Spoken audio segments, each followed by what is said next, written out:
Good morning students, आप सभी का स्वागत है डीकेपी एकेडमी में। मैं दीपक कुमार आप सभी का स्वागत करता हूं।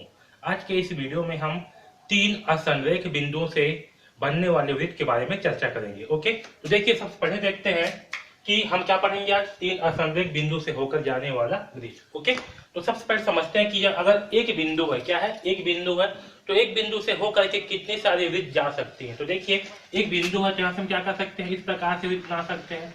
ओके, इस प्रकार से भी वृत्त बना सकते हैं कि एक बिंदु से होकर जाने वाली वृत्तों की संख्या क्या होगी, कितनी भी हो सकती है ना। हम ऐसे बना सकते हैं जो कि इसी वृत्त से होकर के जाए, ऐसे बना सकते हैं, ऐसे बना सकते हैं, ऐसे बना सकते हैं। तो ऐसे अनलिमिटेड, अब जितना चाहो उतना वृत्त, असंख्य वृत्त क्या कर सकते हो, बना सकते हो एक बिंदु से होकर जाने वाली। ओके, उसी प्रकार देखिए अगर 2 बिंदु है तो 2 बिंदु से भी होकर जाने वाली हम क्या कर सकते हैं, कितना भी वृत्त बना सकते हैं। जैसे कि ये आपका एक वृत्त बन गया, ठीक है, ये आपका ऐसे 2 वृत्त बन गया, वैसे ही आपका इस प्रकार से ही बन सकता है, कुछ ऐसे करके वृत्त है ना। और यहाँ से जाने वाले वृत्त कईयों वृत्त जो है बन सकते हैं। तो 2 बिंदु से भी होकर के कई वृत्त बन सकते हैं। ठीक, ओके, तो आप जो है पेज पे प्रकार लेकर के देखिए और बना बना करके देखिए तो आपको ज्यादा अच्छे से जो है समझ में आएगा।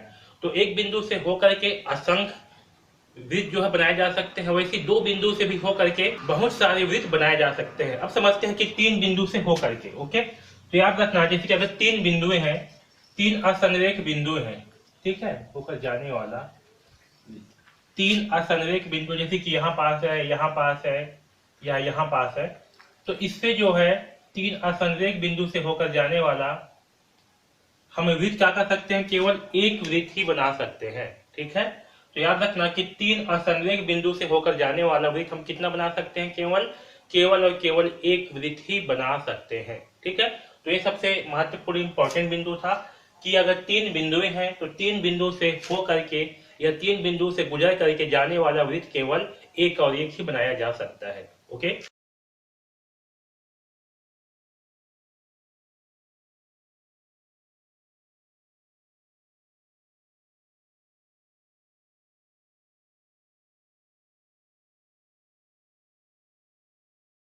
ठीक है, तो 3 असंरेख बिंदु से होकर जाने वाला केवल और केवल एक वृत्त ही बनाया जा सकता है। ठीक, इतना सबको समझ में आया। अब जो है जीवाएं और उसके केंद्र से दूरियां में क्या संबंध है, इसे जो है समझते हैं। ओके, तो जीवाएं क्या होती है, जीवाएं वो होती है जैसे कि वृत्त पर अगर हम एक रेखा खींचे जो कि वृत्त के 2 बिंदुओं को छूती है, ये क्या है, जीवाएं है। ठीक है, जैसे कि इसमें A B C D E F ये सब क्या है, ये सब जो है जीवाएं है। ओके, अब देखिए यहाँ पास हम क्या देखेंगे, हम जो है जीवाएं और केंद्र से उसकी दूरियां में संबंध देखेंगे। तो यहाँ पास आप देख सकते हो ये जो ए बी जीवा है, ये क्या है, सबसे बड़ा है, और ये क्या है, केंद्र के सबसे पास में है। इसी प्रकार से यहाँ पास ये जो ई एफ है, ये क्या है, सबसे छोटी जीवा है इसमें, और ये क्या है, केंद्र से सबसे ज्यादा दूर पे है। ओके, तो इससे क्या समझ में आ रहा है, इससे ये समझ में आ रहा है कि जीवाओं की लंबाई बढ़ने के साथ उसकी केंद्र से दूरी क्या हो जाती है, कम होती जाती है। आया समझ में, क्या समझ में आया कि जीवाएं जितनी लंबी होगी उसकी केंद्र से दूरियां उतनी ही कम होगी। ओके, तो याद रखना किसी वृत्त में, ठीक है, जीवा की लंबाई बढ़ने पर उसकी केंद्र से दूरियां क्या हो जाती है, कम होती है।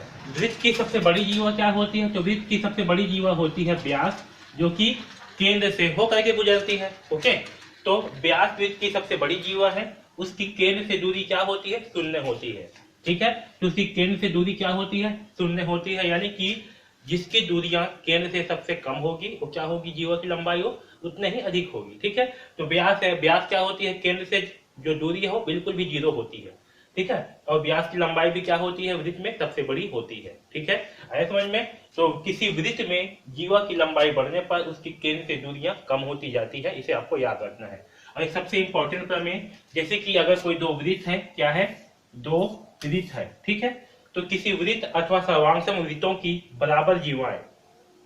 ओके, कोई 2 वृत्त है और इसमें क्या है, सर्वांगसम, मतलब कोई 2 सर्वांगसम वृत्त है, अगर इसमें जो है जो बराबर जीवाएं हैं, एक समान लंबाई की जीवाएं हैं, तो उस जीवा की केंद्र से दूरी क्या होगी, समान होगी। आया समझ में, क्या है, किसी वृत्त मतलब कोई एक वृत्त या किसी 2 वृत्त में, किसी 2 सर्वांगसम वृत्त में, ठीक है, जीवा की लंबाई क्या होगी, बराबर होगी, तो केंद्र से उसकी दूरी क्या होगी, समान होगी। जैसे समझिए, जैसे कि यहाँ पास ए बी एक जीवा है, ठीक है, इसकी लंबाई कितनी है, 5 सेंटीमीटर, तो अगर दूसरा वृत्त भी क्या है, इसके सर्वांगसम वृत्त है और इसमें भी अगर 5 सेंटीमीटर का जीवा है तो इसकी केंद्र से जो दूरियां होगी वो क्या होगी, समान होगी। अगर यहाँ इसका दूरी जो है केंद्र से 3 सेंटीमीटर है तो इस वृत्त का भी केंद्र से दूरी क्या होगी, 3 सेंटीमीटर होगी। ठीक है, अगर यही जीवा जो है इसी वृत्त में किसी और जगह पे रखाया हुआ, जैसे कि यहाँ पास है ऊपर साइड में, तो ये भी क्या होगी, अगर जीवा की लंबाई 5 सेंटीमीटर है तो ये भी वृत्त से 3 सेंटीमीटर, मतलब केंद्र से 3 सेंटीमीटर की दूरी पर ही होगी। ठीक है,